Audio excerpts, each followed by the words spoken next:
사적인 것이 정치적인 것이다. 페미니스트 정치적 대화 팟캐스트 거침없는 해장 상담소 시작하겠습니다. 네, 오늘 오프닝은 무율님이 열어주셨습니다. 이제 여러 번 해보니까 입에서 슬슬 나오는군요. 아직 외우지는 못하겠네요, 근데. 이거는 못 외우겠어요. 그러게, 네. 외우면 좋겠네요. 네. 네, 안녕하세요. 천상여자입니다. 안녕하세요, 무율입니다. 안녕하세요, 하이칼스입니다. 네, 잠시 쉬고 왔습니다.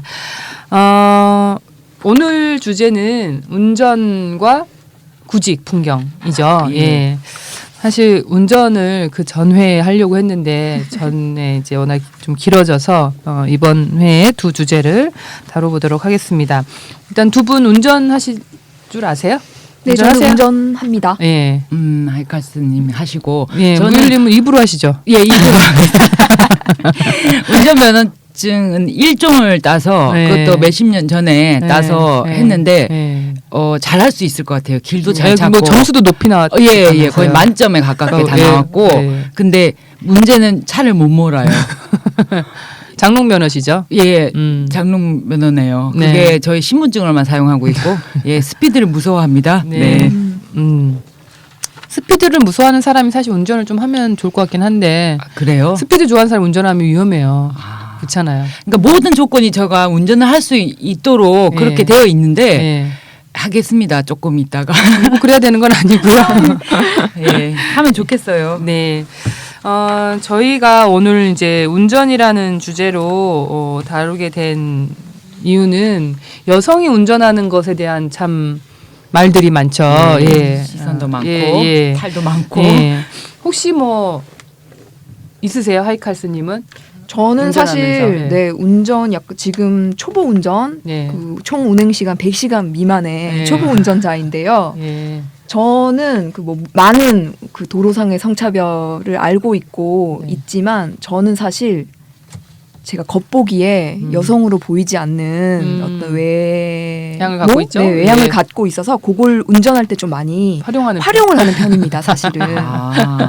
저는 차는 없고 공유카를 주로 이제 빌려가지고 운전을 하는 편인데요. 쏘카. 쏘카와 그린카 등등을 이용을 하는데 저는 운전하는 날은 특별히 더 남자처럼 옷을 입거나 더 과묵함을 이렇게 강조를 해서 절대 타인과 말을 섞을 일이 없도록 그런 태도를 견지하면서 이제 쓸데없는 긴장 속에서 운전을 하고 있는 거죠.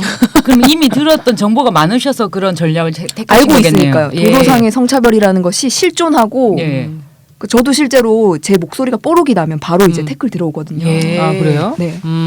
그래서 그 주차장도 요즘 시스템이 되게 그런 어떤 자동 무슨 주차장 이런 게 있더라고요. 그래서 이렇게 차를 내가 막 바닥이 막 움직여가지고 내가 거기에 차를 갖다 놓으면 막 이 집안이 막 윙 돌아가면서 자동으로 이렇게 주차가 되는 시스템이 있어요. 그래요? 네, 제가 그걸 처음 가보니까 어떻게 하는지 몰라가지고 헤매고 있으니까 이제 그 관리하는 경비 아저씨가 나오셔가지고 이렇게 하셔라 이렇게 얘기를 하다가 제가 너무 안 되겠어서 이제 창문을 내리고 목소리를 이제 냈죠. 잘 안 돼, 어떻게 하는 거냐 이렇게 막 물으니까 목소리를 듣고 응 하신 거죠. 아저씨가 이제 들어오죠. 하면서 이제 이렇게 진짜 짜증 모드로 돌아서 네 여자였구나 어쩌고 이러면서 갑자기 또 가르치려 들어오는 그런 느낌. 뭐 저희 느낌인 맛뿐일 수도 있지만 피해 시기가 좀 있긴 하죠. 왜냐하면 피해를 받았으니까. 그럼요. 그런 부분이 있습니다. 아니 그때도 그랬던 것 같아요. 저희 그 민우회에서 행사가 있어가지고 홍대 근처에 무슨 건물에 주차를 그러니까 행사 차량이 간 거죠. 그래서 이제 민희 활동가가 차를 몰고 가서 여러 명이 그 차를 타고 그래서 내리는데 거기 경비 아저씨가 나오셔가지고 아니 아무것도 안 하는 일인데 그냥 주차하면 하고 있는데 괜히 나와가지고 막 여기다 대고 이렇게 대고 뭐 뒤로 빼고 막 혼자 난리가 났어. 가만히 있어도 왜 저러는 거야. 그러니까 여자들이 다 모여 타고 있으니까 굉장히 본인이 뭔가 가르쳐야 된다는 생각에 여자들은 주차를 못할 것이다. 이런 생각을 가지고 야 지금 여기 드라이버가 지금 몇 명인데 진짜 웃기고 있네 진짜 이런 생각이 열이 전부 다 인상 팍 써. 근데 그런 거 있잖아요. 저도 이제 주차를 할 때 보통 이제 창문을 안 내리니까 그냥 하는데 보통 이제 창문이 내려져 있는 경우 내가 여성이라는 게 티가 났을 남들도 알고 있는 상황에서 뒤에서 기다리고 있어요. 또 차가 내가 주차를 하면 그 다음에 하려고. 근데 주차를 굉장히 잘해야 될 것만 같은. 버벅거리면 네가 여자여서 그렇지 이런 말을 할까봐. 근데 그리고 아시죠? 긴장하면 더 잘 안 되는 거예요. 맞아요. 남을 시선을 의식하면 되던 되던 것도 안 되는 이런 게 있잖아요. 그런 거 자체가 짜증나는 거 있잖아요. 네, 짜증나죠. 정말. 그 주차는 실력은 남성 여성의 문제가 아니라 경력의 차이인 거죠. 그렇죠. 주차는 그죠? 정말 많이 해본 사람이 잘하는 잘하는 거잖아요. 네. 근데 정말 주차는 여성이 주차를 못한다라는 이런 고정관념이 너무나 세가지고 네, 완전히 뿌리 뽑아야 돼요. 그래서 우리 예전에 전용 주차장 얘기할 때 한번 했었죠. 예, 한번 그래서 여성 했었죠. 주차장이 더 넓게 설계된 이유가 그 고정관념에 기반한 거라고. 진짜 웃기지도 않아요. 그지같이 주차해놓은 사람들 다 남자도 얼마 많은데. 천상 여자님 주차 잘하시잖아요. 그렇죠. 예. 근데 누가 쳐다보면 되게 못해요. 옆에서 아니 저는 다른 활동가들이 같이 타고 왔다가 네. 주차할 때 안 내리고 먼저 그냥 저기서 저는 미리 내리게 해요. 내려서 들어가 먼저. 옆에 같이 타고 있으면 이게 불안해가지고 알게 모르게 긴장되는 게 있어서요. 긴장되는 게 있어서 그런 게 멋있게 쫙 이렇게 뒤로 이렇게 해가지고 착착 이렇게 하고 싶은. 제가 평소에 말을 잘하는데 꼭 이 팟캐스트 들어와서 녹음을 하면 제가 이렇게 말이 잘 안 될 때가 있거든요. 그러니까 갑자기 내 말이 굉장히 신빙성이 떨어지는 게 있잖아요. 죄송해요. 네, 그렇군요. 예, 네.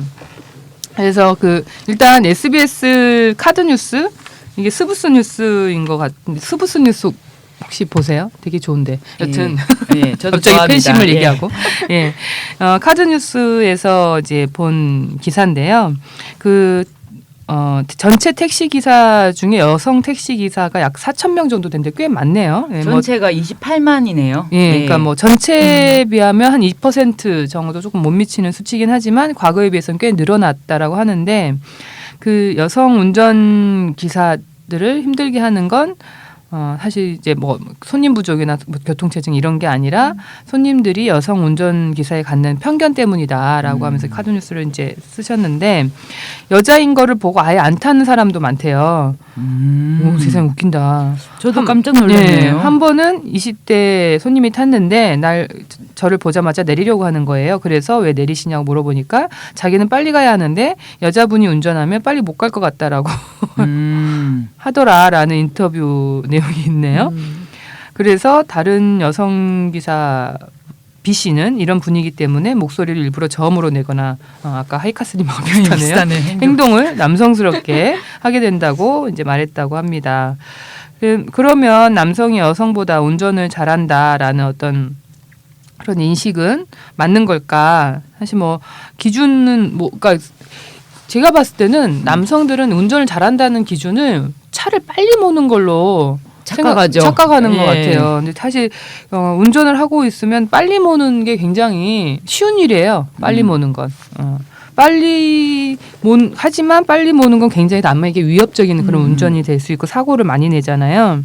그래서 어쨌든 여기 이 기사에 의하면 적어도 남성이 여성보다 운전을 위험하게 하는 건 분명하다. 그래서 도로교통공단 통계에 따르면 여자 운전자의 교통사고율은 29%로 남성 운전자의 71%보다 현저히 낮다. 완전 현저히 진짜 낮네요. 너무 낮네요. 예.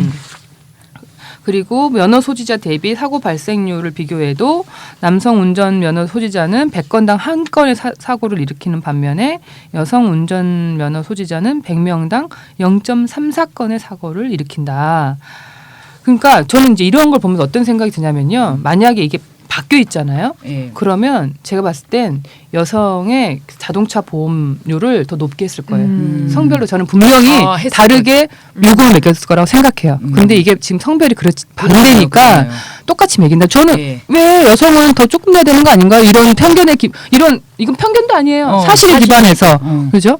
편견에 기반해서 여성이 자동차 보험을 가입하면 더 깎아줘야 되는 거죠. 그 정말 천상 여자님 말씀대로 여성의 사고율이 높았으면 더 내라고 그랬을 것 같아요. 예. 그러면서 굉장히 정당한 척 여성이 봐라 통계를 봐라 여성이 사고율이 높다. 그러니 여성이라는 이유로 더 돈을 많이 내는 건 당연하다. 분명히 이랬을 거예요. 우리는 그걸 일반화할 수 없다는 말 했을 건데 여튼 이게 반대 상황이 되니까 절대 그런 식의 계산은 안 하는 거잖아요. 진짜. 아니 뭐 하라는 얘기는 아닌데 그리고 그럼 이러면서도 여자가 운전 못한다 또 이런 식으로 알려져 있는 이거 완전 운전 더럽게 못하는 거죠. 맨날 사고나 내고 어? 지금 도로상에서 문제를 일으킨 사람이 지금 누구냐는 거죠. 예. 그런데 이런 상황임에도 불구하고 도로상에서 어떤 자동차가 문제 상황이 발생했을 때 그 운전자는 다 여자일 것이다 라는 생각들이 되게 팽배한 거잖아요. 되게 뿌리 깊죠. 네, 맞아요. 그래서 예. 김여사라는 말이 생기는 운전을 거잖아요. 못하는. 예, 운전을 못하는 사람을 지칭해서 이제 여성으로 그게 대별되는 거죠. 그래서 이제 근데 남성을 만약에 하면 어떻게 되는 거지? 김 씨인가? 그럼 그냥 남성 운전. 김여사 말고 김기사. 김기사. 기사는 아니잖아. 기사는 예. 되게 무성적인 어떤 예. 단어인데. 그죠? 김 씨도 굉장히 무성. 김신사? 그러니까 남성은 그냥 대표 김신사. 여사 말고 신사. 여사의 반대말이 남사? 뭐지? 김 사장. 김남사로 하죠 그러면.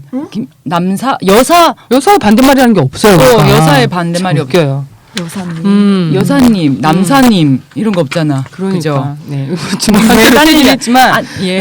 아니, 그리고 그 성차별적인 이 운전 요구에 대해서 초보 운전 그 뭐지? 그 스티커? 예. 그 문구도 되게 많아요. 밥하고 왔어요. 라던가 네. 밥이나 하고 오지 왜 차 끌고 나왔냐라는 거에 대해서 이제 아예 초보 운전 그 문구 자체가 밥하고 왔어요가 많이 있고 뭔가 그런 관련된 문구들 되게 많이 본 것 같아요. 그러니까 이런 거. 뿌리 깊다. 그리고 저는 택시 탈 때 사실 여성분이 그 운전 기사를 하고 되게 계시면 좋잖아요? 전 마음에 진짜 그죠? 편안함을 저는 느끼거든요. 운전기사가 다 아니 여자였으면 좋겠어요. 예, 택시는 저도 여자한테만 면허를 주면 좋겠어요. 버스도 버스. 좋죠. 예, 예. 버스도 여성분이었을 때 굉장히 예, 안정적이잖아요. 예, 맞아요. 버스 기사분들 다 이제 뭐 수고하시고 예. 좋은 분들도 많지만 그쵸. 특히 여성 기사분이었을 때 굉장히 안정감이 안전한 있어요. 예. 그리고 되게 좋은 것 같아요. 예. 그죠? 맥락 없이 좋은 것 같아요. 이렇게 그리고 얘기했지만. 저기 빨리 안 가서 네. 저기 빨리 가야 하는데 내렸다고 했잖아요. 저는 빨리 다니는 차가 싫거든요. 아니, 마음이 급할 수는 있는데 그게 막 빨리 달려서 막 가잖아요. 그럼 공포에 막 맞아요. 정말 특히 막 새벽에 택시 타면 장난 아니죠. 그래서 내리고 싶어요 저는. 맞아요. 새벽에 택시 타면 예. 거의 죽음을 각오하고 예, 완전 뒤에 이렇게 알죠. 여기 손잡이 딱 잡고 있는 나는 오늘 거. 갈 수도 있겠구나 이런 생각으로. 근데 차마 좀 천천히 달리셔도 된다 이런 얘기를 못 꺼내잖아요. 그렇죠. 못하죠. 무서워가지고 예. 더 승질나가지고 더 빨리 더 달릴까봐. 빨리 달릴까봐. 감금 상태라니까요. 차는. 맞아. 예. 우리가 아무것도 할 수가 없는 예. 차가 흉기가 되는 그런 그러니까요. 상황이잖아요. 네. 그래서 이런 것들 좀 많이 바꾸면 좋겠다, 그죠? 네. 어떻게 바꿀 수 있을까요? 이 고정관념과 편견은.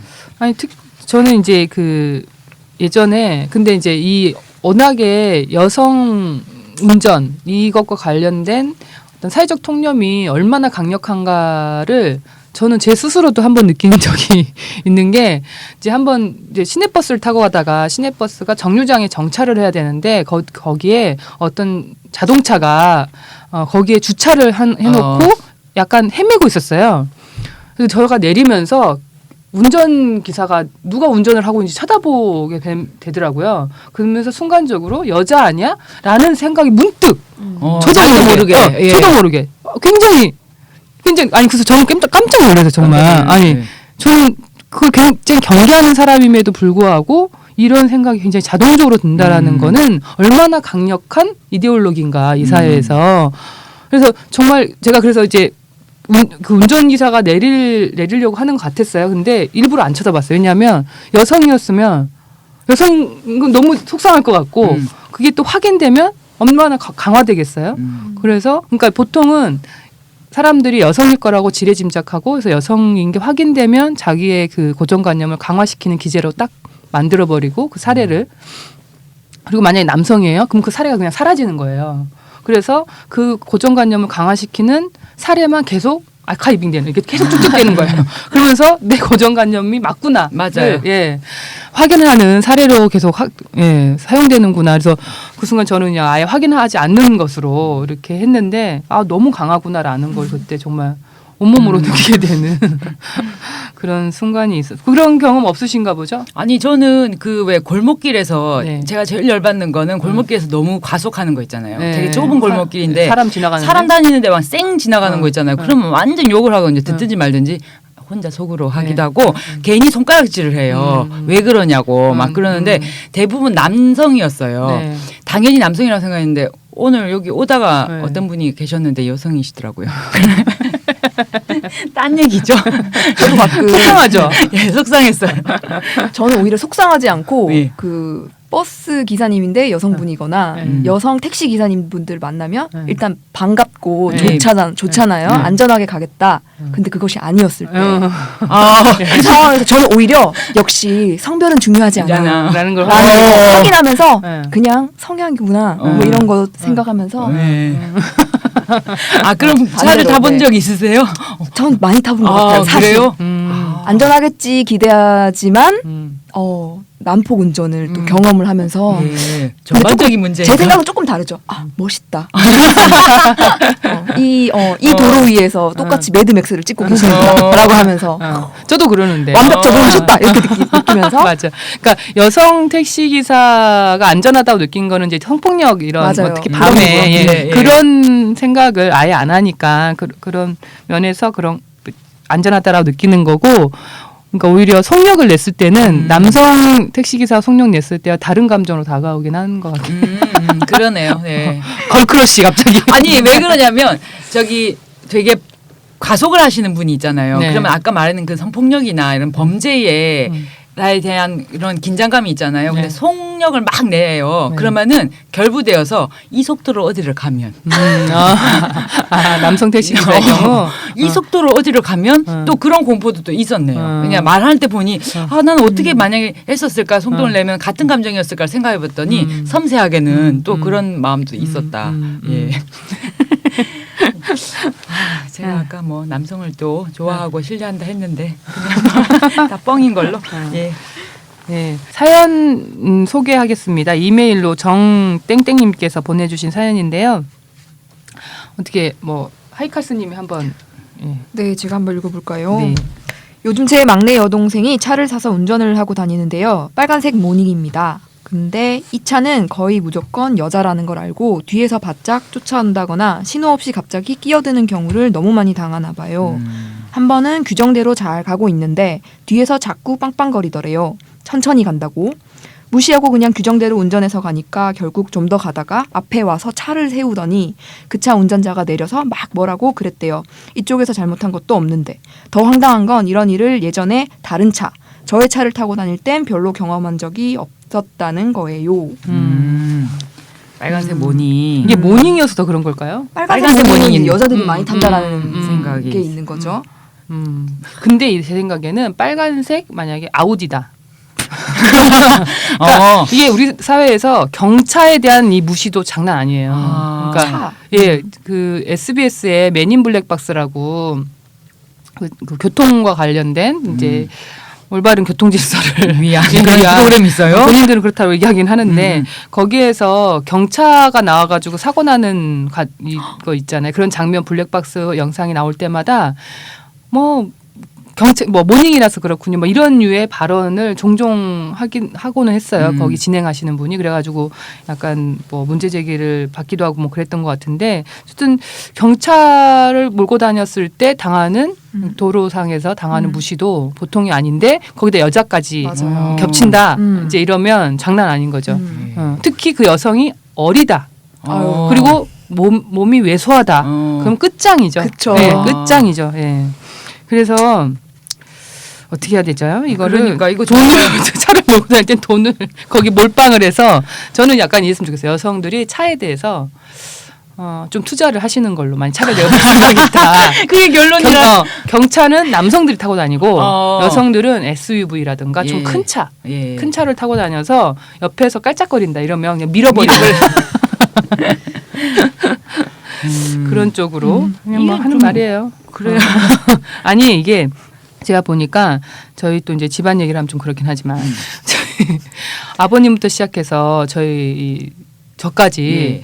다 이렇게 속도 저도 이제 약간 속도를 내는 스타일인데 속도를 내요 다. 근데 이제 저는 그렇진 않은데 나머지 제가 이제 그 남자 형제들이 운전을 하는 걸 봤더니 그렇게 욕을 하더라고요. 아니 저는 그러니까 속도를 내면서 앞에서 속도를 안 내는데 앞차기 앞에 가 있다면 1차선 그러니까 주행 차선에 가 있다 이러면 완전 열받아하는 거예요. 그래서 뭐 욕두문자를 쓰면서 안 비키고 막 저 뭐 모른다는 둥만 이제 이런 엄청 욕을 바가지로. 그래서 내가 야 좀 입 좀 다물고 가면 안 되겠니? 이러는데 그리고 이제 저희 아버님도 저희 아버님 굉장히 점잖으신 분이거든요. 그런데 운전할 때는 그러니까 욕을 막 이렇게 하지는 않는데 승질을 내면서 이렇게 운전을 하더라고요. 그래가지고 근데 저도 가끔은 약간 좀 승질을 내긴 하잖아요. 근데 저는 그래서 이게 혈피인가? 아니 근데 대부분 사람들이 조금 그런 버릇 같은 게 있죠. 운전하면서. 그러니까 자기 스트레스를 운전할 때 푸는 이런 게 있나. 근데 이제 보통 여성들도 그럴 수 있는데 그러다가 이제 갈등이 생기면 이게 차 밖을 나가게 되면 사실 실제로 그 사람과 대면에 했을 때 발생할 수 있는 위험도가 있기 때문에 그렇죠. 예, 그렇게 막 분출하지는 못하는데 남성들은 막 해가지고 했다가 이제 맞닥뜨렸을 때 여성이면 이제 과도하게 이제 막 하는 거고 남성이면 서로가 남성이거나 자기보다 등치가 더 크면 혹은 좋은 차면 찌그러드는 거고. 완전 너무 웃기지 않아요? 네, 너무 웃긴 상황이다, 그죠? 이제 이런 얘기가 좀 저희 오라버니한테 좀 그렇긴 한데 저희 오라버니 그래가지고 트럭을 저희 어머니랑 둘이 타고 가다가 앞차 욕을 바가지 막 차 쫓아가는 거 있잖아요. 그래요. 열받아가지고 예. 막 차 쫓아가고 막 행 난리가 났어요. 근데 앞차가 멈춘 거예요. 근데 저희 오라버니가 그건 예상을 못한 거예요. 갑자기 뭘 하고 막 따닥하고 막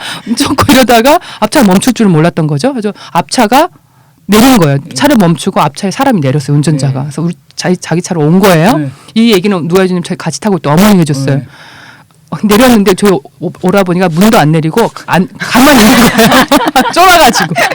그러니까 밖에서 생 난리가 난 거고 이 새끼 내려! 막 이러면 저희 어머니가 내려가지고 상대를 하고 아이고야. 다시 탄 거죠. 그래서 저희 어머니가 열받아가지고 그러니까. 야 이 새끼야 상대를 못할 거면 하지 마. 왜 뒤치다거리는 나한테 하고. 그래서 내가 엄마 멋있다. 근데 그런 저희 친척분들 중에서도 그 차 세우고 내려가지고 시비 거는 네. 류의 그런 약간 어마무시한 분이 한 분 계세요. 네. 체구는 되게 왜소하지만 네.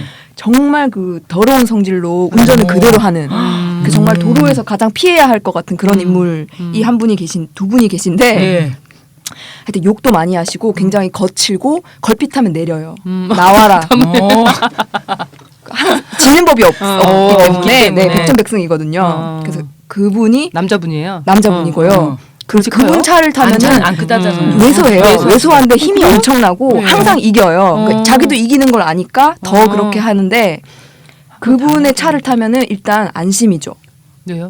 그런 이렇게 묘하게도 무슨 일이 일어나더라도 이길 것이다. 이기기 때문에 일단 그냥 앉아 있으면 도로는 전쟁터잖아요. 그래서 저 무시무시한 인간들 속에서 어쨌든 진리를 없다라는 그래서 그냥 멍 때리고 있으면 그냥 가는데 저도 이제 운전을 시작했잖아요. 네. 근데 전 여성이잖아요. 네. 남성인 척을 하는 제가 가끔 그걸 따라해보는 저를 발견을 해요.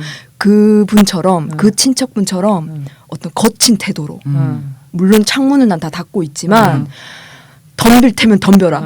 나 경차 몰고 있는데 덤빌 테면 덤벼라는 그런 태도로 막 성산대교 위를 막 밟고 이렇게 가면은 묘하게 운전 실력이 는다라는 느낌을 받을 때가 있어요. 그러니까 나의 어떤 자신감 태도인 건데 여성이기 때문에 항상 운전 못한다. 뭐 집에나 있어라. 이런 얘기만 듣다가 그분으로 빙의했을 때만은 덜 버벅거리고 타인이 있더라도 그런 태도를 갖게 되면 못하던 것도 잘하게 되는 것 같은 그런 경험을 하면서 운전을 하면서 남자들의 허세랄까 이렇게 남자들은 운전을 원래 잘한다라고 우쭈쭈 해주잖아요. 네. 약간 그런 태도랑도 관련이 있는 게 아닐까라고 하면서 저도 초보임에도 불구하고 종종 그런 난폭 운전을 즐겨요. 거기가 진짜 말 그대로 전쟁터니까 네. 운전 그 도로 위가. 근데 본인 위험한 데가 위험한 것 같아요. 근데 네. 약간 그 차들을 막 끼어들기도 되게 심하고 그렇잖아요. 네. 특히 뭐 서울 뭐 시내에서는. 근데 약간 제가 그런 태도를 탑재했을 때만이 나 또한 안전하다라고 느끼는 걸 제가 이렇게 경험을 하면서 많은 차들의 운전수가 대체로 남성분들인 그분들이 이런 생각으로 도로에 나와 있다면 그런 마인드가 없는 여성 운전자들은 당연히 더 쫄 수밖에 없겠구나라는 생각을 이제 하게 되더라고요. 그러니까 그게 차가 가끔 사람처럼 보일 때가 있잖아요. 쫄면 차가 쫄아 있는 게 보여요. 그렇구나. 네. 그래서 우물쭈물하고 막 이렇게 맞다. 긴장해가지고 어쩔 줄 이게 좀 쫄아 있는 게 보이거든요. 예. 그래서 그런 과감함에 예, 과감성 이 안에서 나도 똑같이 할 것이다라는 이런 태도를 보이는 건 좋을 것도 같긴 한데 어쨌든 도로상은 위험하긴 한 것 같아서 저는 이제 도로에서는 그냥 대부분은 누군가가 껴들려 그러면 무조건 내 앞으로 가라 이러는 편이고 뭐 어쨌든 보행자는 이제 보행자 우선 뭐 이런 거는 이제 지키려고 하는데 저는 이제 이런 게 이제 한번 차를 제가 모는데 남자 식구들이 다 탄 거예요. 나머지 여자는 저 혼자고 정말 태도가 딱 뭐냐면 이제 이렇게 팔짱 끼고 내가 지금 운전을 했어요. 야, 뭐 이 정도면 잘하네. 뭐 이러고 있는 거, 평가하는 거 있죠. 저를 모든 남자 식구 앉아가지고 내가 정말 지혜한다 이런 생각이 들면서 야, 기본 자기네는 잘한다고 생각하는 그러니까요. 거고 여자 식구는 자기네 좀 한번 나 진짜 열받아가지고 운전경력 10년 넘으셨죠? 내가 진짜 운전하는 거 알거든요.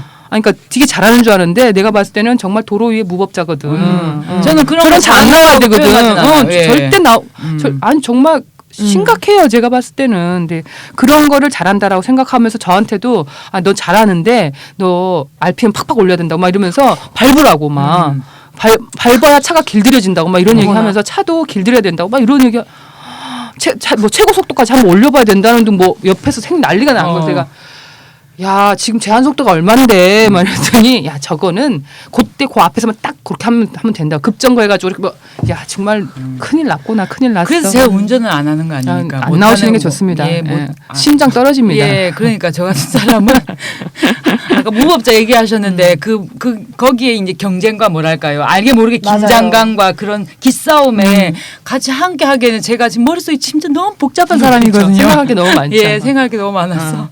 맞아요. 예.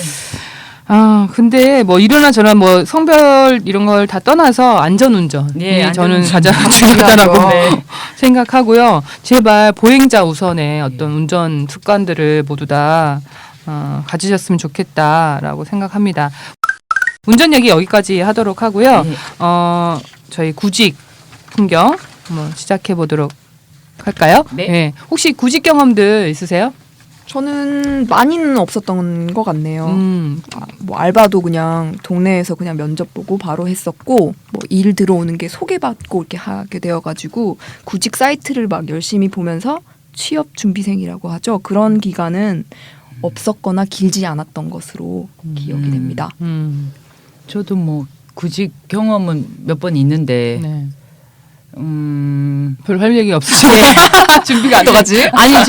아니 했더니 네. 이 구직 경험 이걸 얘기를 하는데 그 이력서 이런 거 쓰는 거 있잖아요. 그걸 하면서 너무 많은 칸을 써야 되더라고요. 뭐 나중에 얘기가 나올 것 같은데 거기에 쓰는 일을 너무나 반복적으로 똑같은 걸 3번, 4번을 쓰는 한 번 내는데 그런 경험을 갖고 있어요. 그래서 내가 이 정보를 이렇게 많이 여러 번 자기 그 받는 사람들 입장에서 자기들이 서류 분류하거나 면접 때 쓸 거 뭐 할 때 쓸 거 이렇게 나누려고 미리 봤나 봐요. 똑같은 거를 3개나 4개를 작성을 했었어요. 똑같은 걸. 그러면서 이렇게까지 작성을 여러 번을 하냐 이런 생각이 들었다는.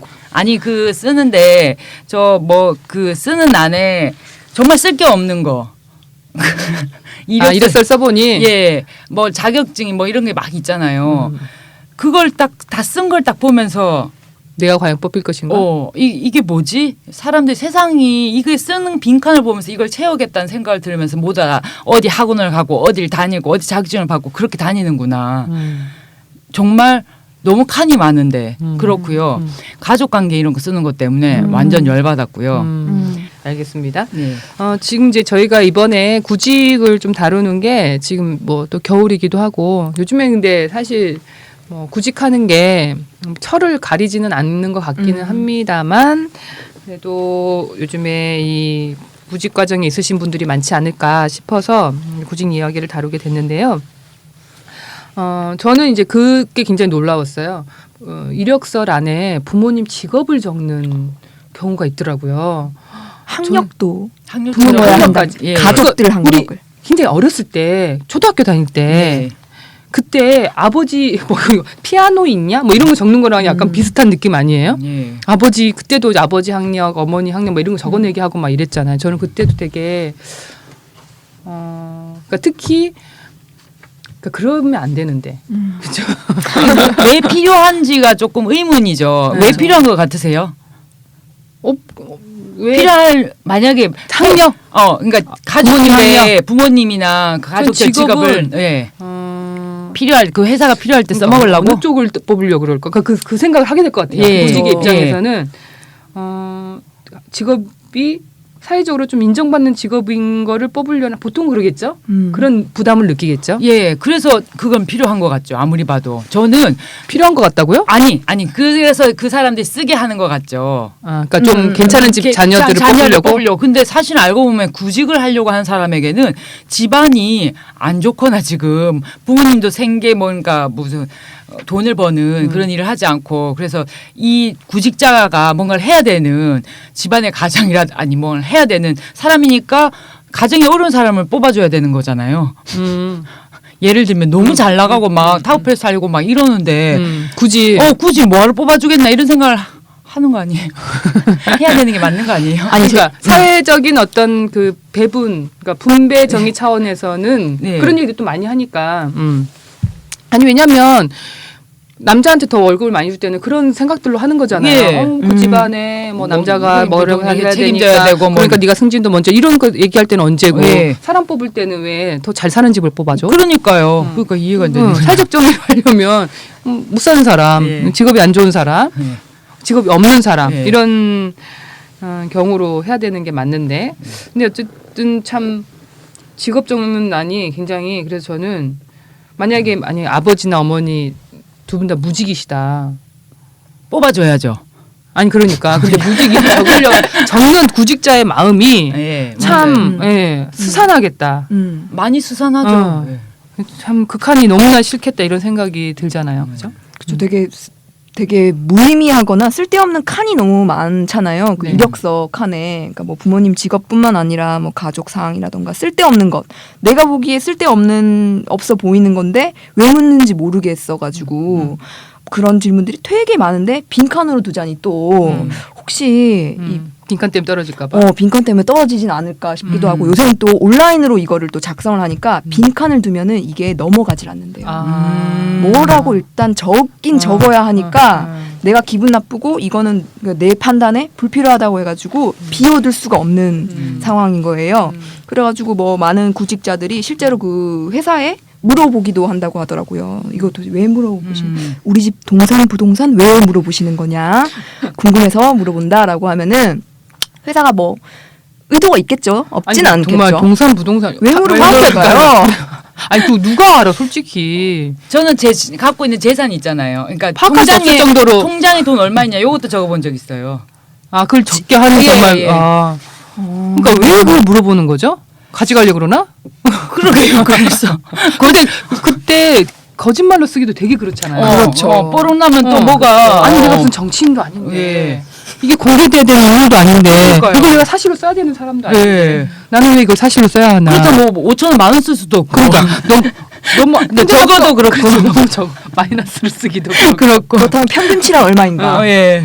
얼마가 적정한지 알 수가 없고 저 예. 사람들의 마음에 뭐가 들어있는지. 그러니까요. 되게 난처한. 아니 그리고 가족관계 얘기를 했는데 저의 뭐 입장을 말씀드리면 제가 부모님이 계시진 않아요. 그래서 형제들인데 다들 이제 이렇게 결혼을 했잖아요. 달랑 저 혼자 쓴 거예요. 거의 가족관계에서. 가족관계 쓸 사람이 없어. 쓸 사람이 없어서 칸이 다 빈 거예요. 어. 제 이름을 딱 쓴 거예요. 네. 정말 스산했어요. 칸은 많은데 가족관계 내 이름 외에는 이래도 되나? 가족관계 자기 빼는 거 아니에요?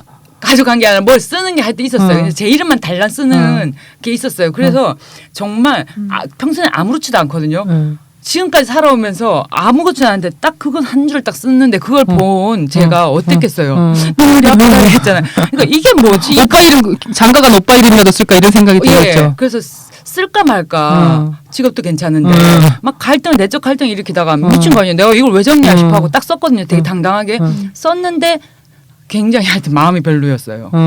뭔가 굉장히 괜히 그걸 보면서 외로운 느낌이 아니 제 마음이 별로잖아요. 어떤 칸이 있고 예. 학력 같은 경우도 예. 뭐 내가 뭐 검정고시를 봤을 수도 그렇죠. 있고 맞아요. 그렇잖아요. 고졸일 수도 있고. 근데 그 칸에 물론 별거 아닐 수도 있지만 굳이 요만큼 자리를 비워놓고 대학교 예. 비워놓고 대학원. 대학원. 근데 나는 그거를 빈칸으로 내야 해. 예. 근데 그 나의 그 스산함과 예. 눈물남이 이력서 내기도 전에 벌써 들어야 한다는 게 예. 정말 거지 같은 거죠. 예. 그래서 사람들이 학교를 가야 되겠다. 라고 생각하게 되고 자꾸 이거 한 줄 내가 나도 쓰고 만다라는 마음으로 음. 불필요한 또 교육 또 과정에 또 돌아가게 되고 그렇잖아요.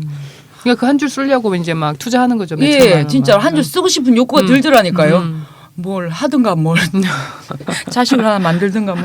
그러니까 그리고 요즘에는 아예 또 대학교부터 시작하는 경우도 많잖아요. 예. 학력을. 빼고. 예. 예. 그러면 정말 한 줄도 못 쓰는. 쓰는. 한 줄도 못 쓰는. 아 정말 너무합니다. 그리고 또 뭐 이번에 이제 이 민우회에서 네. 구직 과정에서 벌어지는 일들을 많이 인터뷰하신 걸로 알고 있는데요. 네. 예. 또 다른 사례들이 좀 어떤 게 기억나시는 게 있나요? 네, 저희가 12명의 20, 30대 여성들을 만나서 구직 과정에 대한 이야기들을 인터뷰를 해 보았었는데요. 그 사무보조라는 직종이 있잖아요. 그 여성 우대라고 많이 표기가 되어 있고 20대의 젊은 여성들을 많이 뽑고 가장 쉽게 도전할 수 있는 어떤 직종으로 사무보조라는 게 있는데 그 직종에 대한 이야기가 좀 많았었던 것 같아요. 궁금해요. 네. 그 사무보조를 면접을 보러 갔는데 이제 처음 면접을 보러 가니까 면접 복장이란 무엇일까를 생각하시면서 되게 깔끔한 옷을 입고 가셨대요. 뭐 그냥 까만 바지에 블라우스 하나 그리고 그냥 갔는데 예. 딱 보자마자 면접관이 아래를 이렇게 훑어보더니 사무보조 치고 너무 깔끔한 복장으로 오셨다. 뭐지? 네, 적합한 분이 아니신 것 같으니 탈락이다. 라는 이야기를 듣고 아 정말? 네, 탈락한 거예요. 정말 어처구니 없지 않아요? 아 처음 딱 보고 네, 딱 아래 위로 보고 깔끔해서 떨어지다니. 다른 질문이 없었고 딱 그렇게 의자에 아니 앉아서 근데 약간 어떤 심정인지는 알겠다. 누가 그게 활동가를 뽑는데 되게 막 정장을 막 차려입고 오잖아요. 네. 그럼 너무 깔끔한데. 하지만 그것만으로 안 뽑진 않잖아요. 아니 좀 마음에서 조금 아닌 것 같은데. 면접 볼 거 다 하고 다 아니, 하고 그렇죠. 나서 그거는 이제 말로 꺼내지는 않죠. 예. 다만 저분이 얼마나 긴장하시고 그렇죠. 여기서 잘 됐으면 하는 마음인가라는 걸 읽게 되면 정말 그러니까 그 어떤 복장의 어떤 문화가 있긴 하지만 그렇죠. 그건 내가 뽑는 건 아니었다는 그러니까 거야. 그렇죠. 그건 그렇죠. 다른 얘기인데. 그래서 이분이 그 이후에 사무보조라는 이 직업을 여러 번 이제 하시게 되는 거예요. 근데 그런 말씀하시더라고요. 자기가 몇 번 해보니까 해보고 나니까 그때 그 말이 무슨 말인지 알겠다. 무슨 말인데요? 너무 깔끔한 사람을 원하지 않는다라는 게 이제 사무보조 일을 해보니까 이게 완전 하녀나 심부름꾼을 뽑는 것 같더라라는 이야기를 하시더라고요. 그래서 뭔가 그냥 옷도 그냥 뭐 청바지에 그냥 티셔츠를 그냥 수수하게 입고 보기에 일시키기에 부담스럽지 않게 허드렛 너무 일을 직장인 같으면 안 되는 그쵸. 거야. 그냥 시킬 수 있는 그리고 꼭 어려야 해요. 여성이어야 하고 그런 걸 이렇게 느끼면서 되게 많이 구직 활동 중에 되게 많은 의기소침함을 얻었다라는 이야기를 하셨는데 되게 인상적이었었거든요. 그리고 그 사무보조라는 게 많은 직종은 그렇지만 그 업무 설명 그 이름 자체가 좀 되게 사무를 보조한다라는 게 사무는 사무지. 그렇죠. 뭐 왼손은 거둔다 뭐 이런 느낌인 건지 뭐 보조 설명을 안 하는 건 아니지만 또 다 하는 것도 아닌 어떤 그런 단어잖아요. 사무보조를 올려놓고 온갖 이 일을 그쵸. 사무실 내에 그런 일이 되게 일으키는 많이 있어가지고 또 다른 분은 이제 사무보조라는 말 자체가 되게 후려치기다 그냥 그냥 그렇게 그렇겠네. 그냥 사람 뽑아놓고 그냥 그때그때 필요한 일을 하다 보면 내가 팀장님 해야 할 일도 하고 있고 커피도 타고 있고 모든 일을 하게 되는데 가장 낮은 임금을 받으면서 그런 일을 해야 하잖아요. 근데 그런 일만이 여성을 굉장히 반기는 직종으로 또 있고 해서 이 사무보조란 무엇인가 이런 또 말씀을 또 많이 하시더라고요. 저는 그 이제 인터뷰 내용을 좀 봤는데 그 중에서 가장 인상적이었던 것이 그 스터디. 그러니까 보통 이제 구직 구직 과정에 스터디를 먼저 하시는 경우가 많잖아요. 취업 스터디. 거기에서 그러니까 실전이다. 그러니까 실전에서 이렇기 때문에 여기서부터 그렇게 해야 된다라고 하면서 행해지는 네. 일들 깜짝 놀랐거든요. 재밌었어요. 그 이야기를 그분의 이야기를 살짝 소개를 해드리면 실제 면접 경험이 있는 사람들로만 구성된 가장 실전에 가까운 취업 스터디였던 거죠.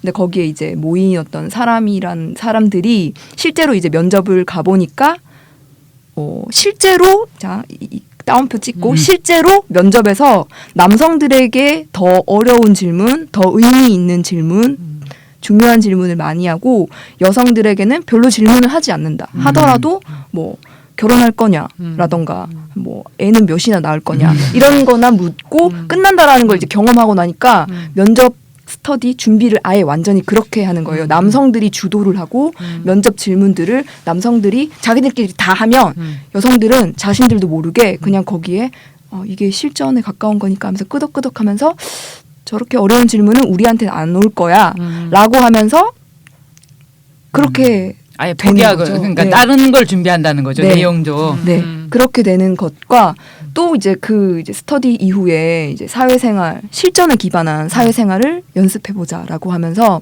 술자리가 이제 이어지는데 뭐 어떤 여성들이 이제 입고 있는 어떤 치마에 대해서 되게 너 테니스 스커트 입고 왔는데 너무 보기 좋다라는 어떤 성차별적 성희롱 발언을 일삼으며 그걸 기분 나빠하니까 정색을 하며 남성 그 스터디원들이 이 정도도 못 견뎌서 너 사회생활 어떻게 하려고 하냐?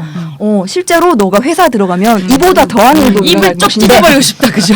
너 같은 하면서. 새끼들이 회사를 안 들어가면 그러니까요. 그러니까 이 나라가 이 꼴이지. 그죠. 아 정말. 정말 되게 못된 것부터 그러니까 배운다고. 배우니까 그런 것들이 또 면접관이라고 앉아 있는 것들 아니겠어요.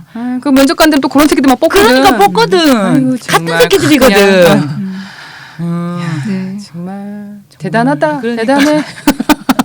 열받아. 그러니까. 그러니까 얼마나 그 스터디 하기 싫겠어요. 그죠? 네. 정말 어이가 예, 박차고 나올 예. 이렇게까지 해가면서 내가 정말 취업을 해야 되나 이런 생각을 할 것 같아요. 그러니까 많은 여성들이 하다가 취업을 포기한다거나 예, 아니면 그냥 공부 시험 준비해 버린다거나 그러니까 이 현실은- 아니면 이민을 가버리겠다 이러면서 막. 외국 회사 그냥 간다던가 그러니까요. 뭐 이런 식으로 하는 거죠. 그리고 이제 이 많은 이 한국 사회 회사들에서는 그런 놈들만 남아가지고 회사를 또 그러니까 성희롱을 스터디하는 그런 면접 스터디, 취업 스터디 이런 것들이. 성희롱을 스터디한데. 그래서 아까 이제 뭐 여성들이 특히 결혼했냐, 남자친구 있냐, 그다음에 애 애는 낳으면 낳을 어떡할 거냐, 거냐. 뭐 이런 거를 질문을 아직도가 아니라 그걸 주요하게 네. 주로 꼭 묻더라라는. 그래서 결람출 이런 네, 결람출은 결혼했냐라고 물은 다음에 뭐 안 했다라고 하면은 남자친구를 물어보고 결혼할 것을 자신이 면접관들이 가정을 한 다음에 결혼 안 할 거다라고 했는데도 이제 출산 계획과 육아 계획을 물어보면서 결혼 다음에 남자친구 그다음에 네가 듣건 말건 출산 계획, 육아 계획까지. 계획까지 물어보는 그런 어떤 결람출. 시그니처 질문이라고 예. 볼 수가 있죠. 네. 여성들이 듣는. 네. 기본 질문으로서 결람출이 행해지고 있다라는 얘기들도 많이 하고 있는데 근데 사실 이 질문에는 답이 없는 게 문제잖아요. 그렇죠. 정도가 없어. 어떤 답도 그러니까 결혼을 할 거다란 말도 할 수가 할 거란 없고 말도. 안 할 거란 말도 결혼 안 할 거예요라고 하면 결혼은 해야지 왜 결혼을 안 하느냐 이러고 결혼하겠다라고 하면 그러면 금방 그만두겠구나. 그래서 여자를 뽑을 수가 없다. 이런 얘기를 또 하는 거죠. 네. 예. 참. 네, 뭐 이 빠져나갈 길이 없다라는 점에서 이건 예. 그냥 회사가 너 뽑기 싫다. 우리는 맞아요. 예. 여자는 뽑고 싶지 않다라는 어떤 말에 다른 음. 말이라고 볼 수 있을 것 같아요. 정말 뭔가 이 팁이 있다면 알려주고 싶다. 싶지만, 그렇죠. 거기에 대한 대답 중에 이런 대답이 가장 좋다. 이런 걸 하고 싶은데 정말 빠져나갈 길이 없는. 네, 맞아요. 빠져나갈 길도 없고 좀- 이런 질문을 하지 말라고 진짜 저는 직장에 이제 있는 늘 회사에도 그런 건 하거든요. 다른 이 면접 말고 평상시에도 물어보는 경우가 있잖아요. 네. 결혼하셨어요? 이런 거 물어보는 경우가 있잖아요. 그러면 저는 이제 보통 대답을 왜요? 저한테 관심 있으세요? 이렇게 대답을 하는데 네. 면접 시간에는 참 그러기는 어렵겠다. 그죠? 네. 결혼할 거예요? 그러면 왜요? 관심 있으세요? 저한테는 물어보면 저는 결혼을 했을까요? 안 했을까요? 이렇게 다시 물어봐요. 약간 뭐랄까 잠깐 그 공백을 두고 다녀왔어요. 그런 라고 거. 하는 건 어떨까? 그것도 어른이 괜찮죠. 예. 한번 다녀왔다. 묻지 마라. 근데 그거는 이제 서류에서 바로 나타나고 뽀록이나 금방. 그리고 그게 또 마이너스가 될까봐. 다녀왔다는 다녀왔다는 게 회사에 이제 입시 그냥 이제 사적으로 만났을 때 또 모르겠는데 회사에 어떤 게 그 사적으로 만났을 땐 좋은 대답인 것 같아요. 예. 다녀왔다. 다녀왔다는 저도 게 좀- 보통 이제 돌싱. 예, 저도 다녀왔다는 얘기 좀 하죠. 예. 네. 저는 면접을 3시간 반을 본 적이 있어요. 그러니까 계속 다 해가지고 근데 정말 너무 엄혹한 분위기잖아요. 착착착 이렇게 뭐 경력직 비슷하게 뽑는 거였는데 물을 갖고 못 들어가게 하는 거예요. 그 면접관하고 만나는데 근데 길게 얘기가 오가니까 얼마나 목이 타겠어요. 입이 바짝바짝. 입이 진짜 바싹바싹 말랐거든요. 그랬는데 물을 못 들어가게. 상대방도 없나요? 상대방이 누구죠? 면접관. 6명의 네. 상대방 다 물이 있죠. 그래서 중간에 나가서 그 물을 갖고 와서 제가 마시고 싶을 정도로 정말 목이 말랐어요. 뭐 물을 왜 안 주는 걸까요? 아무것도 못 들고 가게 하는 거니까. 왜 그런가 봐요. 폭파할까봐? 뭐죠? 비행기인가요? 막 물을 쏟아버리나 면접관한테 무슨 그따위 질문을 이러면서 물을 투척할까봐? 화장실을 못 가게 하려고 그러는 걸까요? 왜 안 주는 거야? 잘 모르겠어요. 저도 잘. 그러니까 저는 상대에 대한 배려가 그러니까 고려를 전혀 하지 않기 때문이라고 생각해요. 그러니까 예. 자기네들 목마를 건 대비해서 그냥 물을 갖다 놓는데 면접하러 온 사람에 대한 고려는 전혀 하지 않는 그게 거죠. 그런 것도 있죠. 그 앞에 있는 면접관들은 이러고 저러고 아무것도 몰라요. 근데 그 면접실로 준비하는 사람들이 그냥 면접관들은 갑이니까 예예 그냥 그 하면서 그냥 다 빼고 가세요. 그 뭐 안 됩니다. 뭐 이렇게 다 핸드폰이 뭐가 안 됩니다. 이러면서 다 내놓거든요. 그러니까 그냥 그것까지는 생각을 못 하는 거. 자기 일에만 지금 너무 집중해서 이 사람이 어떤 마음가짐 지금 얼마나 긴장했을지 뭐 이랬을지를 전혀 배려하거나 고려하지 않는 상황인 거죠. 그래서 그렇게 들어가서 입이 정말 타서 그냥 그런 줄 알았어요. 폭파되는 줄 알았어요. 그러니까 자기네만 그 회사 측 그 면접관들만 이렇게 고려한다라는 걸 들으니까 이제 생각이 났는데 그 3시간 반 보셨다고 하셨었나요? 예. 그러니까 경력직이었던 거죠. 예. 그러니까 3시간 반 면접을 몇 시간 기다리셨어요? 그 기다리는 거 전부 다 한꺼번에 움직이는 거라. 기다리진 않았고 예예. 아니 그 많은 분들이 그 보통 경력직이기보다는 이제 신입으로 이제 들어가시게 되는데 대기 시간이 되게 면접 대기 시간이 너무너무 길다 사람이 이야기를, 많으니까 하더라고요. 근데 뭐 그게 뭐 기다릴 수도 있는 거고 뭐 그에 반해서 면접 시간이 짧을 수도 있는데 그 뭐 한 10분 15분 정도 보통 된다고 하시더라고요. 면접 예, 시간이요? 맞죠. 예. 4명 정도 4-5명이 보통 들어가서 15분에서 10분 정도 이제 면접을 보게 되는데 이제 여성 구직자들이 듣는 질문이라는 것은 조금 전에 말씀드렸다시피 결람출 따위의 질문만을 듣는데 겨우 이제 그런 내용의 그런 수준의 면접을 보기 위해서 3시간, 4시간씩 이제 기다리는 것. 근데 그 3시간, 4시간을 왜 기다려야 되는가를 이제 본인들이 이제 고민을 해보니까 그 방금 말씀하셨던 것처럼 그 면접을 이제 컨트롤해야 하는 맞아요. 직원들이 이걸 뭔가 설명을 하고 해야 하는데 면접관들의 이제 시간만을 이제 생각하는 거죠. 맞아요. 누가 와야 되는데 안 와가지고 이렇게 그렇죠. 어그러지거나 자기가 그게 마이너스 안 날라고 모든 걸 준비를 시키는 그쵸. 거죠. 그러니까 오직 그들의 어떤 시간만을 고려해가지고 이 모든 게 운영이 되고 있는 건 거죠. 그러니까 최소한의 어떤 배려가 없다. 자기 위주식의 뭔가를 딱 세워놓기, 준비시켜 놓기를 생각하니까 피해는 저마다 구직자들은 다 가는 거예요. 그렇죠. 그래서 쓸데없이 뭐 아침 7시부터 맞아요. 난 11시 40분에 겨우 들어가서 10분 있다가 나왔는데 그 시간을 기다려야 하는. 근데 보통은 5명씩 좀 잘라가지고 시간을 조금 이렇게 그쵸. 텀을 두고 배치를 그쵸. 하는 게 제일 맞는데 그죠? 그러니까 그조차도 안 하는 안 하는 거죠. 거. 고스란히 이런 걸 다 견뎌야 하는 건 다 구직자의 몫으로 돌아오는.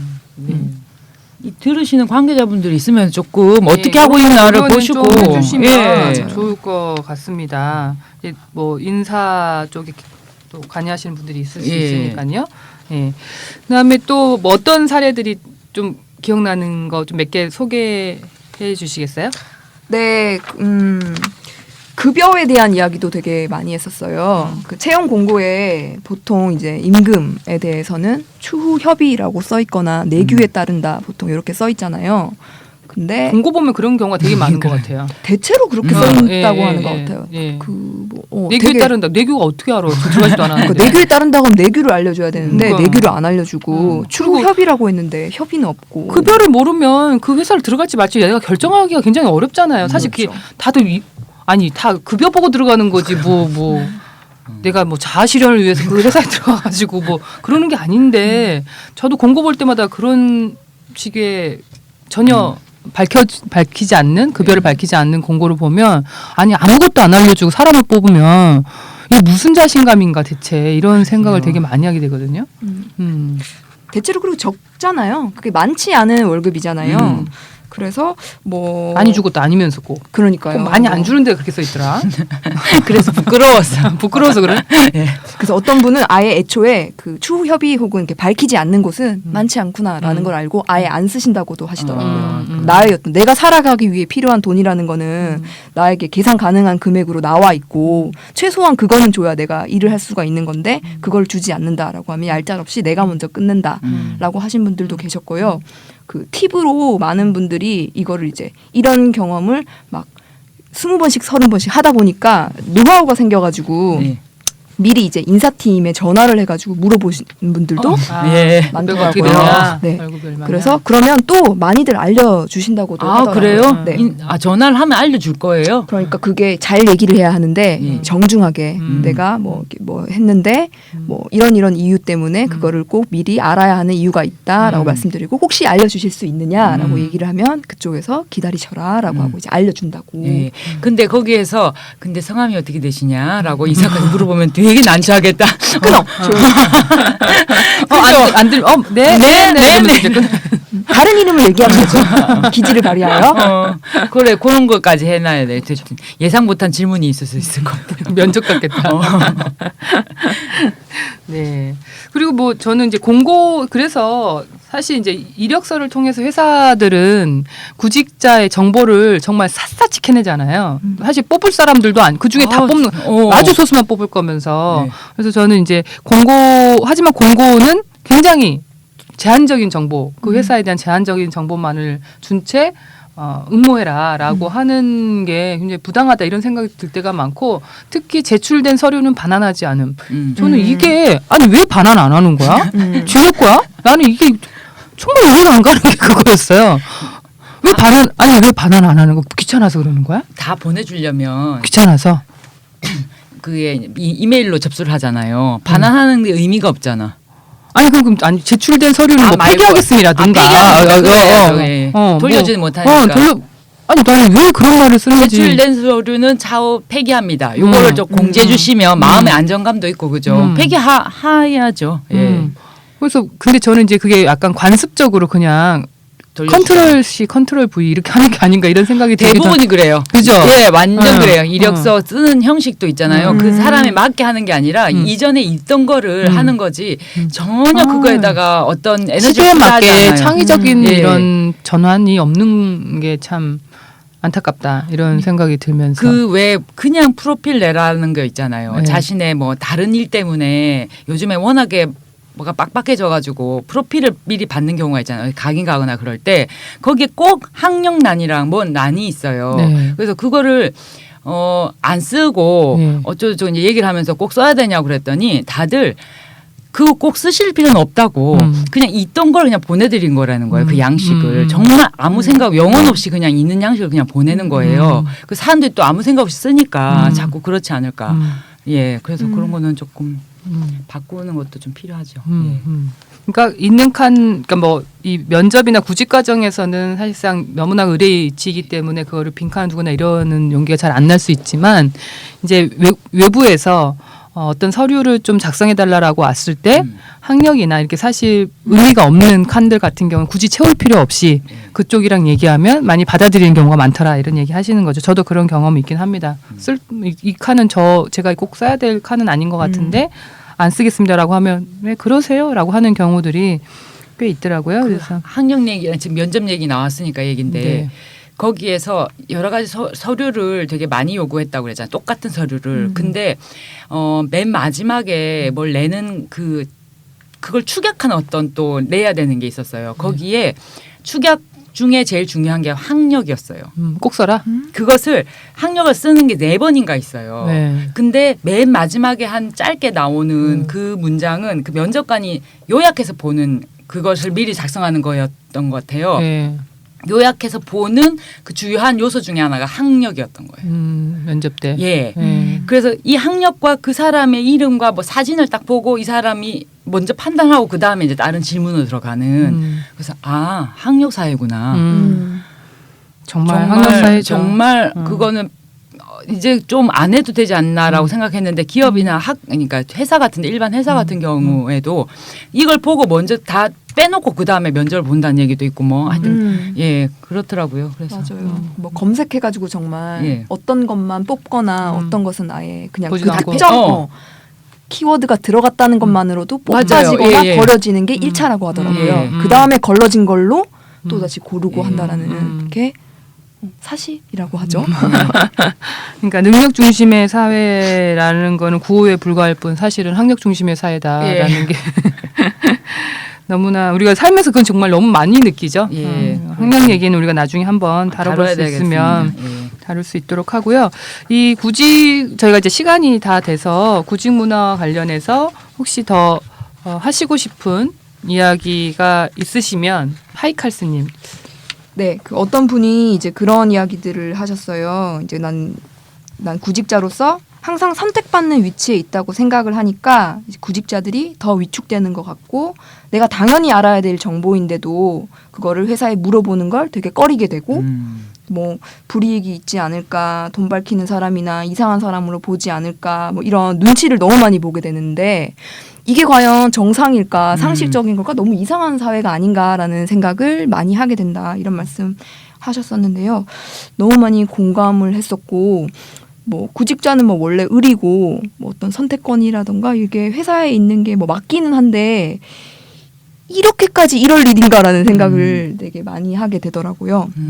그래서 뭔가 그런 업데이트 되지 않는 너무너무 올드하고 이상한 양식의 이력서를 좀 바꾸는 일이라던가 아니면 너무 회사 중심의 어떤 문화적인 부분인 거잖아요. 그런 부분들을 좀 바꾸기 위해서 뭐 법이든 문화든 많은 영역에서의 어떤 변화를 위한 움직임들이 너무 많이 필요하다라는 생각을 했습니다. 예. 아니 사람들이 자신이 가지고 있는 자원이 되게 많잖아요. 이제 찾아보면 내가 갖고 있는 되게 잘하는 것, 소중한 것, 뭐 이런 게 되게 능력들이 많은데 딱 틀에 박힌 이력서를 딱 보면 그게 아무것도 쓰잘데가 없고 거기서 딱 원하는 게 딱 있잖아요. 그러니까 사람이 되게 없어 보여요 스스로. 자괴감이 들면서 나는 정말 이 사회에 맞지 않구나라는 생각이 딱 들고 이게 경험이 자꾸 쌓이다 보니 점점 작아지고 왜소해지고 사라져 버리는 거죠. 그걸 점점 만드는 거 이거 정말 문제라고 다시 들으면서 지금 구직 과정이 길어질수록 그래서 예, 사람이 약간 맞아요. 쪼그라들게 되는 예. 나의 어떤 풍부함이 싹 사라지고 사라지는 우리 집의 재산 상황과 부모님의 직업과 나의 학력을 예. 중심으로 내가 딱 평가되고 예. 그 중심으로 내가 계속 사고를 하게 되는 그런 악순환 진짜 악순환. 예. 그리고 아까 무율님께서도 얘기하셨지만 그 이력서에 경력 적는 란이라든가 스펙 소위 말하는 이걸 적는 란이라는 게 되게 그냥 내가 이건 내 능력이라고 생각해 경력이어서 적는 칸이 아니잖아요. 예, 그게 맞아요. 어떤 사회적으로 용인되는 어떤 맞아. 것들이 딱 있고 그러니까 누구나 알고 있어서 그렇게 해야만 하는 뭐 몇 년 미만의 경력은 여기 쓸 수 없고 어떤 그렇게 통용되는 그런 어떤 우리 사회만의 어떤 문화가 있는데 굉장히 뭐 정부는 어떤 능력 중심의 어떤 그런 걸 원한다라고 하는데 너무나도 역행하고 있다라는 생각이 많이 들었던 게 십몇 년 동안 끊임없이 일을 해오신 분이 계셨었어요. 정말 한 번도 쉬지 않고 수많은 일을 하면서 수많은 영역에서 모든 영역에서 꽤나 잘 해오신 분이었는데 이력서만 작성을 하면 아무것도 하지 않은 사람이 되거나 예, 무슨 마음인지 딱 알아. 아무 능력도 없는 별 볼 일 없는 인간이 되는 거예요. 정말 그 서류의 양식과 어떤 문화적인 그런 것들 때문에 이런 게 그쵸? 아니 정말 내가 무슨 일을 통해서 뭔가 블랙홀로 빨려들어. 그렇죠.